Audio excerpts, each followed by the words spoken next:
टिका लगाइसकेपछि त्यो धमाधम खुवाइपाइ हुँदैछ खुवाइपाइ हुँदैछ मेरो छोरा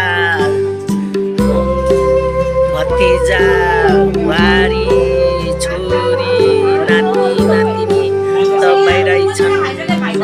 यत्रो छ तर पनि यतिजनामा मेरो कान्छा छोरा छैन। मेरो कान्छा छोराले तिहार मान्नु दसैँ तिहार मान्नु नपाएको 10-11 वर्ष भयो।